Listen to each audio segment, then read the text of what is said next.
was in the middle of my third round of chemotherapy when my world cracked open. My hands, still trembling from the hospital's sterile chill, hovered over my phone as I checked the bank app, something I rarely did. The number didn't make sense. My inheritance, the money my parents had left me for emergencies, was gone. Transferred. To someone else. My husband's mistress. I dropped the phone onto the countertop, the cold tiles pressed against my palms. My heart thudded in disbelief, each beat louder than the last. How could he? Right now, while I was fighting for my life, he had stolen what was mine. Mornings had always been my quiet ritual. The smell of brewed coffee mingled with the faint scent of antiseptic from my kitchen counter. Even on chemo days, I made a point to start slow, stretching my stiff limbs, feeling the sun brush against my face through the half-open curtains. I liked these small routines. They made me feel like myself.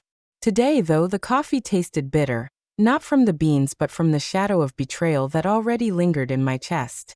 I lived in a small, sunlit apartment downtown, the walls lined with books I had collected over the years, novels, medical journals, and a few volumes on personal finance. Those books had always been a comfort, a reminder that knowledge and patience mattered, even when the world felt cruel.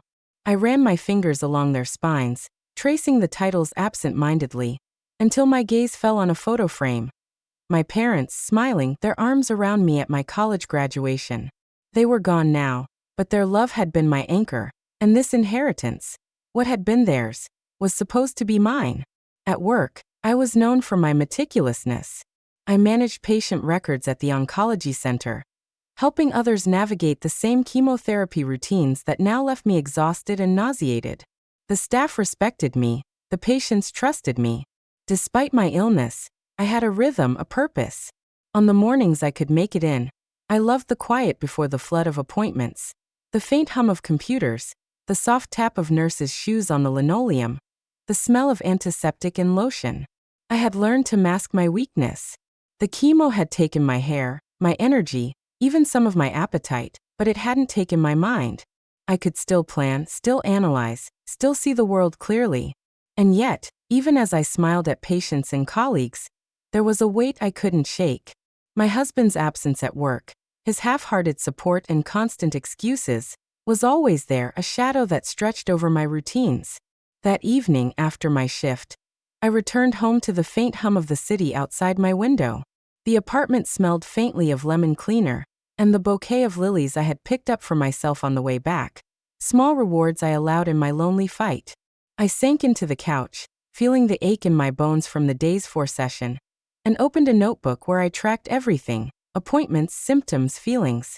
That was when I noticed the discrepancy, the missing number in my account, but I pushed it aside, thinking maybe it was a bank error.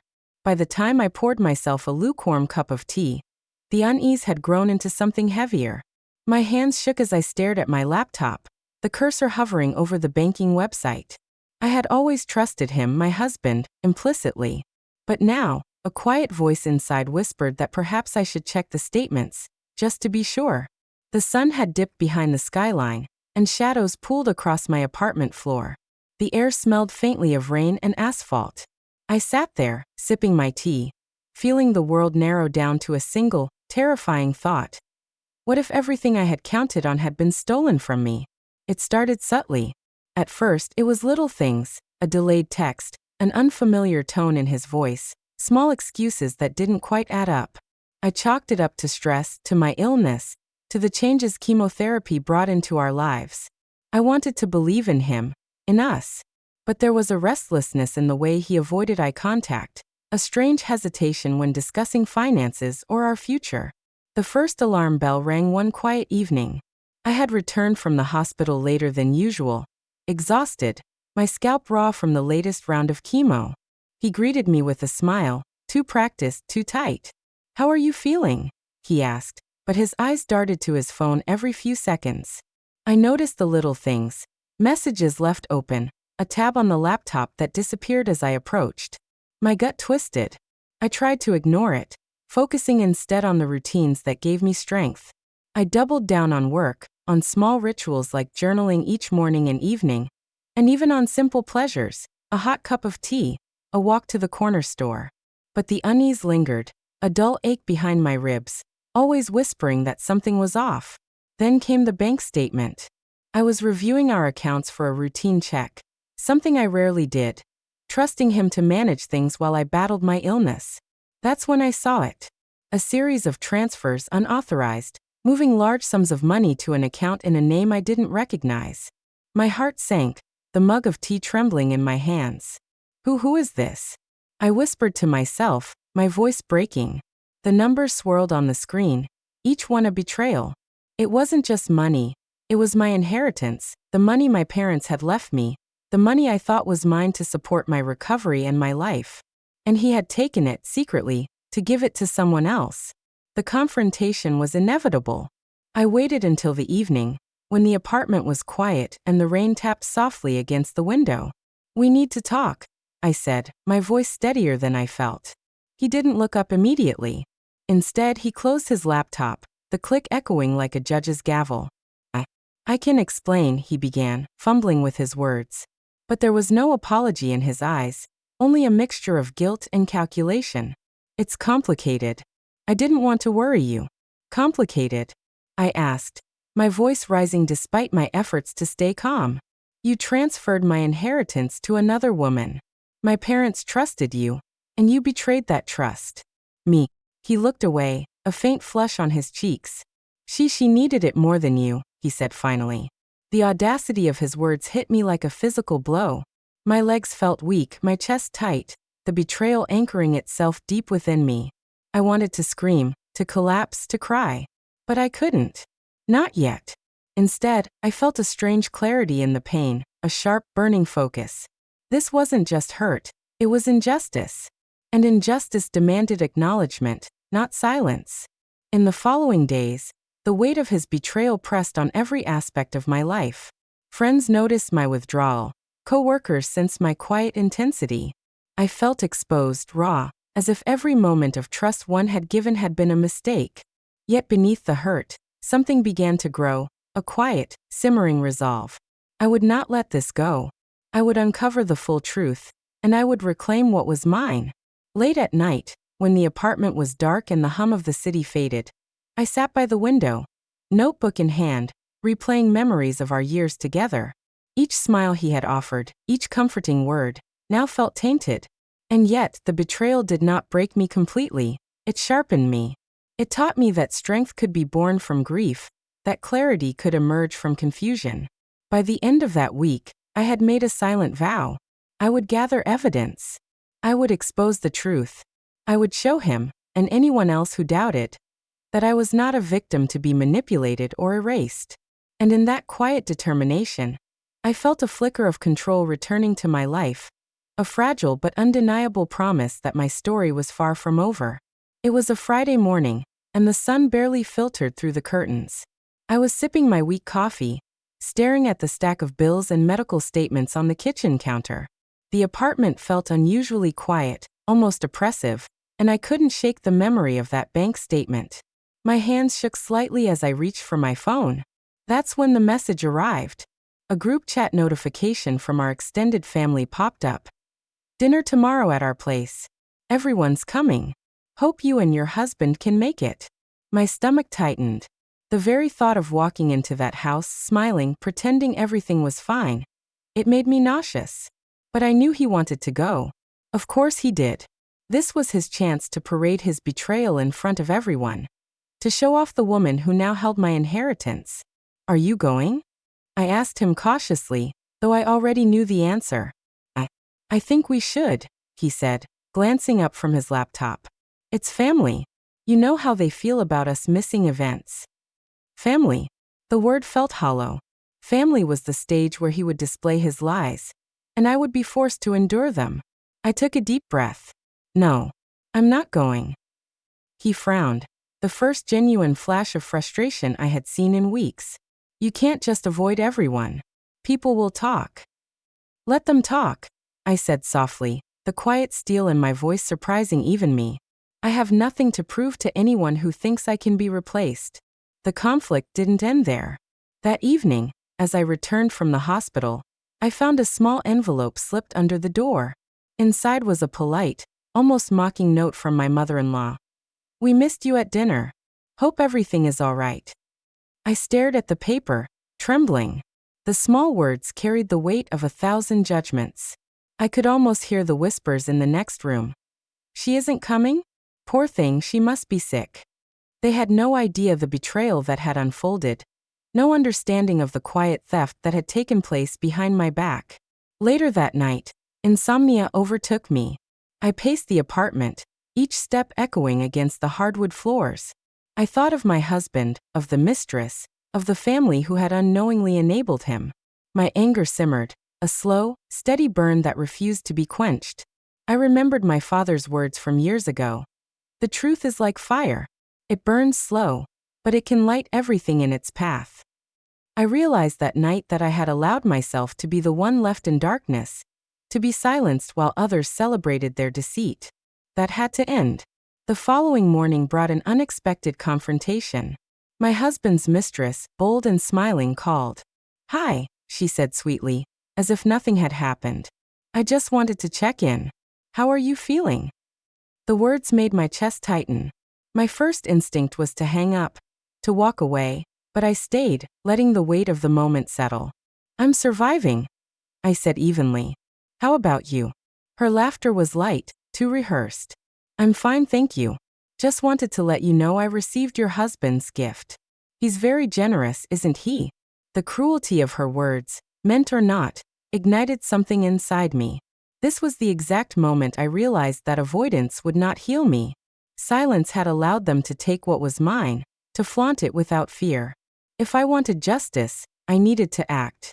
And the act would have to be smart, deliberate, and undeniable. I hung up and sat down at the dining table, staring at the notebook in front of me.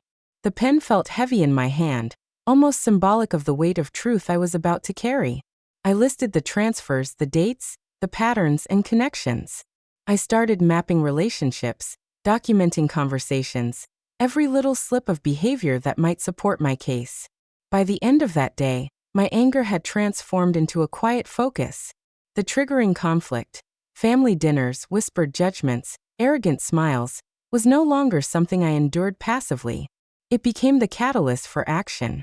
For the first time in months, I felt in control. I knew that confrontation alone would not be enough.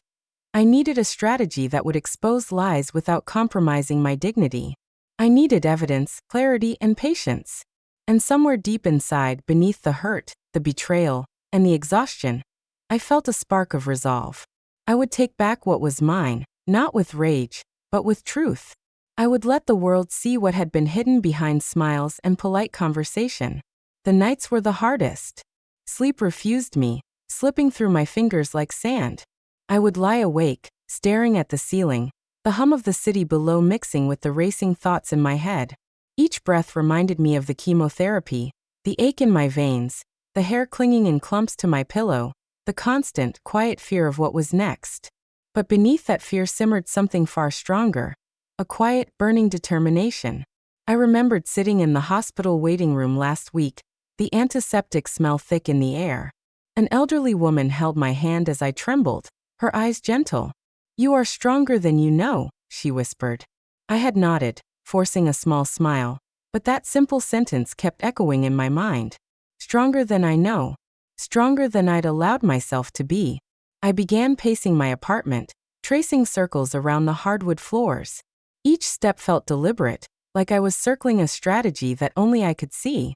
My husband's betrayal was not a momentary lapse. It was calculated, precise, and deliberate. And that meant my response had to be just as precise.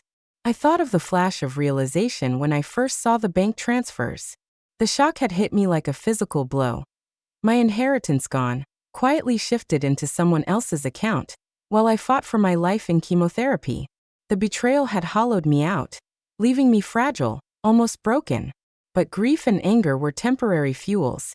They could not sustain action. I needed clarity. I returned to my bedroom, sitting cross-legged on the bed, my laptop open in front of me. I began pulling up old emails, receipts, transaction logs. Each detail was a thread, and I was determined to weave them into a fabric strong enough to hold the truth. The mistress's laughter, my husband's casual lies, my family's silent complicity, they were all pieces of a puzzle that I would expose. At 2 a.m., I stood by the window, staring at the dim streetlights reflecting in the puddles below. The city was quiet, but my mind roared with possibilities. I could feel my body trembling, not from weakness, but from the adrenaline of focus, from the quiet thrill of plotting a path to justice. I wasn't going to shout, scream, or plead. I would let the truth speak for itself. Memories flickered, my mother telling me, "You don't always get fairness in life, but you do get justice if you are careful." And my father's words about fire and truth. Those words were no longer distant echoes. They were a roadmap. I would plan carefully, take deliberate steps, and let their deception crumble on its own. I started keeping a notebook. Every transaction, every suspicious message, every odd behavior was logged with dates and times. I drew timelines, connected relationships, noted inconsistencies. The act of writing was almost meditative, and with each page, my resolve solidified. I wasn't just fighting for what was stolen. I was reclaiming my voice, my dignity, and my place in my own life. One night, I caught myself talking aloud. "You think you've won," I whispered to the empty room, my voice steady. "But I've only just begun." The sound startled me, but it also thrilled me. For the first time in weeks, I felt alive, not despite the cancer, not despite the betrayal, but because of it. The inner fire burned hotter than my fear. I began small experiments, subtle inquiries to the bank, casual questions to friends who might know details, discreet checks on online activity. Every small piece of information was a brick in a structure I was quietly building. I refused to act impulsively. This was about control, patience, and timing. At times, exhaustion hit me hard. My body ached from chemo. My head throbbed from sleepless nights. But I reminded myself that action didn't always require physical strength. It required patience, strategy, and clarity. The truth would be my weapon, my shield, my vindication. By the end of the week, I felt a shift. The panic, the despair, the tears, they were still there, but they no longer ruled me. In their place was a simmering power, a quiet confidence that I could, and would, reclaim what was mine. I knew setbacks would come, moments of doubt would test me, but the fire inside was steady. For the first time since the betrayal, I felt like myself again. Not the woman beaten by deceit, not the patient weakened by illness, but the woman who could take control, who could act with precision, and who could turn pain into truth. I closed the notebook, pressing my palm against its cover. "It's time," I whispered. "Time to let them see. Time to let the world know." The inner fire was no longer just a flicker in the dark. It was a guiding light, steady and unyielding. And it would lead me forward, through setbacks, through confrontation, through everything that came next. The first step was research. I spent hours at my small kitchen table, laptop open, stacks of documents around me. The smell of coffee filled the air, blending with the antiseptic remnants of my chemotherapy treatments. I had learned quickly that anger alone wouldn't bring justice. Precision, planning, and patience would. I started by tracing the transfers from my joint account to the mistress's account. Each number, each timestamp was a breadcrumb, leading me closer to the truth. I cross-referenced statements, pulled old emails, even remembered casual conversations that suddenly felt significant. Every lie had left traces, small inconsistencies, overlooked receipts, moments of carelessness. Yet the first attempts at confronting the situation fell flat. I called my bank to clarify suspicious transactions, only to be met with vague reassurances. "We see nothing unusual here," the representative said. My heart sank, but I refused to give up. I knew I had to dig deeper, to uncover proof that couldn't be ignored. I reached out to old colleagues, discreetly asking questions. "Hey, have you ever noticed anything strange with his work accounts?" I asked one friend, careful to sound casual. She raised an eyebrow but offered nothing concrete. I realized then that people often didn't want to see the truth, or maybe they feared becoming involved. My frustration grew, but it hardened my resolve. Night after night, I pored over contracts, property deeds, and financial statements. Each document became a piece of a puzzle. I learned to recognize patterns in their behavior, to predict when my husband would act without caution. It wasn't glamorous work. Mostly it was dull, meticulous, and mentally exhausting. But it was necessary. Setbacks came swiftly. The mistress began deleting messages, closing social media accounts. My husband caught wind of my quiet inquiries and started feigning innocence, acting surprised when I asked about transactions or questioned inconsistencies. The emotional strain was immense. I would sit alone in my apartment, hands trembling, wondering if I could actually pull this off while fighting cancer. But every time doubt crept in, I reminded myself why I started. This wasn't just about money. It was about betrayal, respect, and reclaiming the life that had been stolen from me. I also realized that patience was a weapon. If I moved too quickly, I risked exposing my plan before it had teeth. I enlisted allies carefully. A trusted lawyer agreed to review the financial trail without knowing the full story, helping me uncover loopholes and legal angles I hadn't noticed.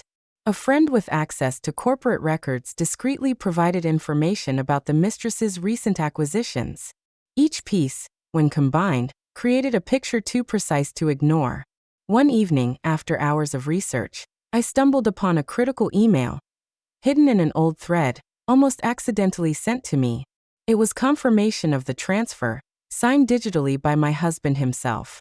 My heart raced, but I forced myself to stay calm. This was the proof I needed. Yet even with the evidence, the journey was far from straightforward.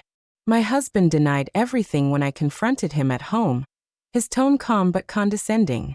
"You must be imagining things," he said, sipping his wine as if the weight of his betrayal was trivial. My hands shook, but I stayed silent, letting him speak. I knew that his arrogance would work against him when the time came to reveal the truth. I also faced personal obstacles. Chemotherapy drained me physically, and sleepless nights made concentration difficult. There were moments when I thought about giving up, letting the injustice slide, pretending I hadn't noticed.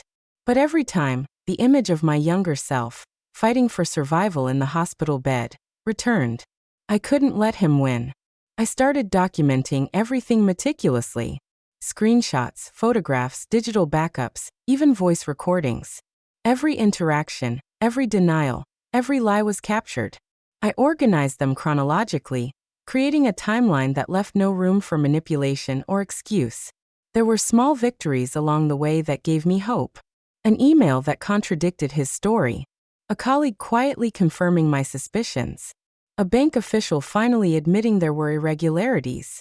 Each piece was like a spark, fueling the fire I had kindled in those sleepless nights. But failures remained part of the journey. A misfiled document led to a delay in legal verification. A potential witness became unresponsive at the crucial moment. Every setback tested my patience and resilience. I learned to breathe through disappointment, to adjust my plans, and to keep moving forward. By the 6th month, I could feel the weight of the plan solidifying. The evidence was complete, verified, and undeniable. What had started as a jumble of chaos in my mind had become a coherent, compelling story of truth. The path to revelation was clear, and for the first time, I felt the thrill of impending justice. I remembered the advice of a mentor. Justice isn't loud. It doesn't need shouting. It's patient, precise, and it hits where it hurts most. I understood then that my strength didn't come from anger or revenge. It came from preparation, observation, and the quiet satisfaction of knowing that truth was on my side. I was ready. The day of the reveal started quietly. I arrived at the family lawyer's office early, the air thick with tension and the faint scent of polished wood and old leather. My hands were steady, but my heart beat faster than usual. Today, months of research, sleepless nights, and careful planning would meet reality.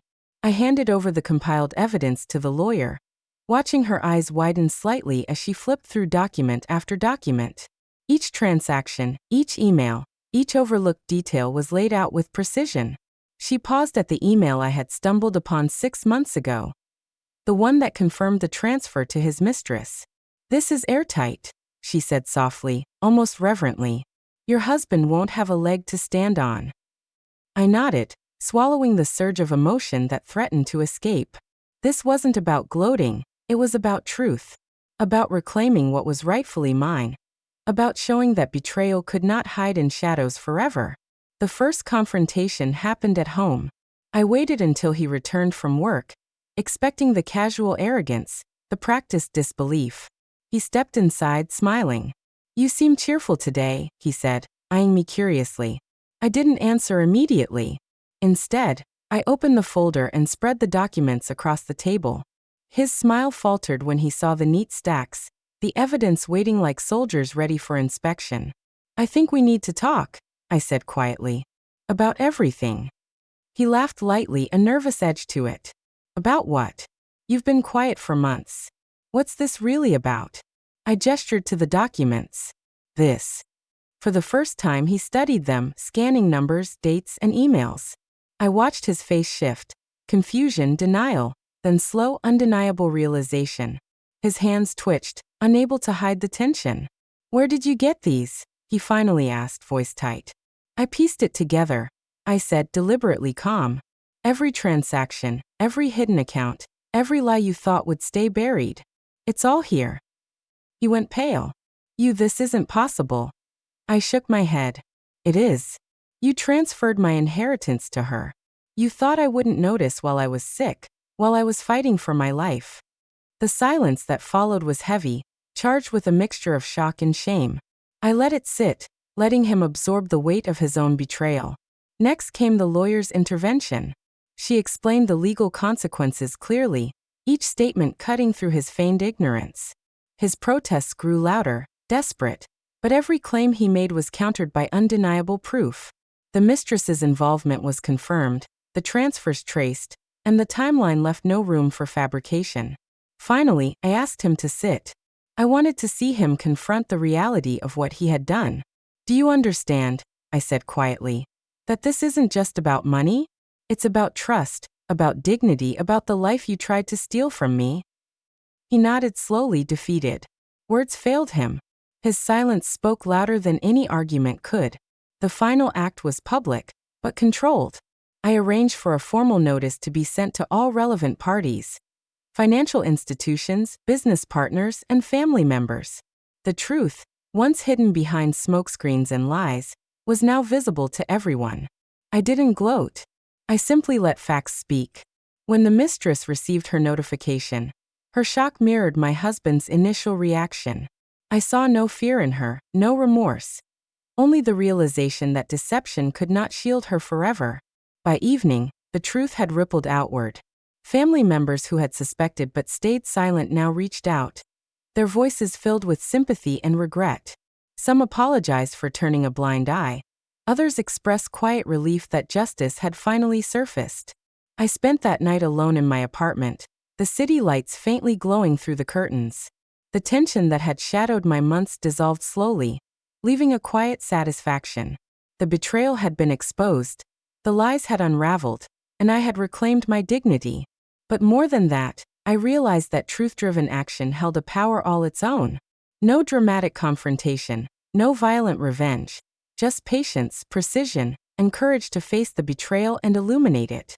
The calm after the storm was richer than any fleeting triumph could ever be. And as I looked around my apartment, the documents now safely stored, my laptop closed, the faint scent of coffee lingering, I understood that the real victory wasn't in the exposure itself, but in the reclaiming of myself. The days after the reveal were quiet, almost eerily so. No dramatic confrontations, no shouting matches, just a slow settling of life into its new rhythm. I woke up each morning with a sense of calm I hadn't felt in years, the kind that comes from knowing the truth is out and justice, in its own measured way, has been served. The first morning, I brewed a cup of coffee and sat by the window. The city moved below me, oblivious to the storm I had navigated. I watched people hurry along the streets, some laughing, some rushing, all wrapped in their routines. I realized that I, too, was part of this world again, not as someone defined by betrayal or illness, but as a woman who had reclaimed her life. I walked slowly through my apartment, touching familiar surfaces: the worn wooden table where I had scribbled notes, the bookshelf where I had hidden my plans, the small vase of flowers on the windowsill. Every object reminded me of my persistence, my patience, my courage. It was a quiet affirmation that even in darkness, I had held on to myself. Family interactions changed subtly. Those who had doubted or ignored me approached with careful respect. Some avoided eye contact entirely, weighed down by guilt or perhaps shame. I accepted apologies when they came, but I did not dwell on past wrongs. My focus was forward. I found myself returning to places that had once brought me comfort before the betrayal. Parks where the air smelled of grass and earth. Cafes with the familiar hum of conversation. Quiet streets where I could walk without thinking of pain. In these places, I felt a gradual shift, a reclaiming of space that had been emotionally taken from me. One afternoon, I met a friend I hadn't seen in months. Over tea, I spoke about the ordeal without bitterness, recounting events with measured honesty. She listened, nodding, eyes wide with empathy. "I can't imagine the strength it took," she said softly. I shrugged, smiling faintly. "It wasn't just strength," I said. "It was patience and clarity. I had to let things unfold the way they were meant to." In the evenings, I allowed myself reflection. Long walks, journaling, quiet moments alone with my thoughts. I noticed details I had overlooked before. The scent of rain on the sidewalk, the way the light hit the trees at sunset, the distant laughter of children playing. These small, ordinary details became anchors, grounding me in the present and reminding me that life continued, even after betrayal. I also began to notice a shift within myself. I felt lighter, not because the past no longer hurt, but because I had faced it honestly. I could look at my reflection without seeing the shadow of deceit lingering behind my eyes. There was a steadiness now, a quiet authority that came from knowing I had acted with integrity and truth. Professional life, too, improved subtly. Colleagues who had once underestimated me treated me differently, not out of fear, but out of recognition. I realized that reclaiming dignity in one sphere of life often rippled outward, affecting perception in ways I hadn't anticipated. I moved through meetings and projects with renewed focus, aware that my worth was not defined by betrayal or circumstance. Nights were the most profound. Alone in the soft glow of my apartment, I allowed my mind to wander through memories. Painful ones, yes, but also moments of resilience, of courage, of quiet victories. I thought about how I had navigated fear, sickness, and deceit. I thought about the small decisions, the calls I made, the documents I compiled, the late nights spent piecing the truth together. Each decision had built the foundation for this calm, for this sense of reclamation. And yet, there was no rush, no need to declare triumph. The shift was subtle, almost imperceptible. It lived in the way I held myself, the way I moved through my world, the way I allowed joy to re-enter my life without guilt or suspicion. It was in the quiet moments, the first sip of tea, the soft rustle of leaves outside, the comforting hum of life continuing around me. I realized that this was the essence of the aftermath. Not revenge, not punishment, not vindication, but presence. The ability to live fully, to honor oneself, to carry truth forward without bitterness. I felt a deep gratitude for the clarity I had earned, for the life that stretched ahead, unscripted and unclaimed by deceit. By the end of the week, I found myself laughing freely again, the sound startling in its authenticity. It reminded me that life, even after betrayal, could be lived fully. I had shifted from reaction to reflection, from pain to understanding. I had discovered a truth more profound than vengeance, the quiet power of reclaiming one's own dignity and walking forward with integrity.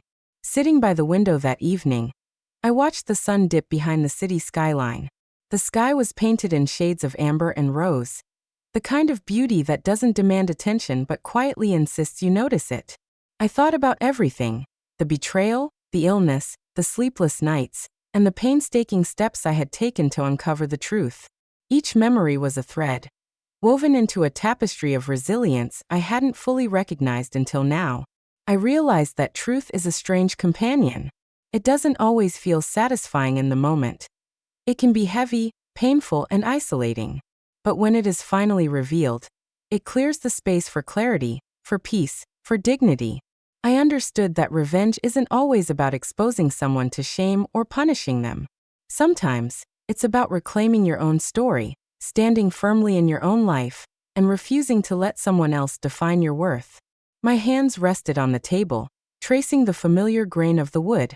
I thought about how easily life can be derailed by deceit, how fragile trust can be, And yet how strong we can become when we face the worst and do not break. Strength, I realized, is not always loud or dramatic. Sometimes, it's quiet. Sometimes, it's the calm patience to wait, the courage to gather evidence, the steadiness to hold yourself upright when the world around you has shifted. I allowed myself a small smile. It wasn't a smile of victory over someone else, but of relief, acceptance, and quiet pride. I had survived illness, betrayal, and doubt. I had acted with integrity when the easier path would have been silence or surrender. I had reclaimed my voice, my finances, my dignity, and most importantly, my inner peace. Looking out at the fading light, I felt a deep sense of completion. Life would continue, of course, with new challenges, joys, and disappointments, but I knew I could face them with a clear heart and steady hands. The past was no longer a weight on my chest. It was a teacher, a reminder that even in darkness, patience, clarity, and truth could guide you back to yourself. And as the city lights began to twinkle below, I whispered to myself, almost like a promise, I am here. I am whole. I am mine.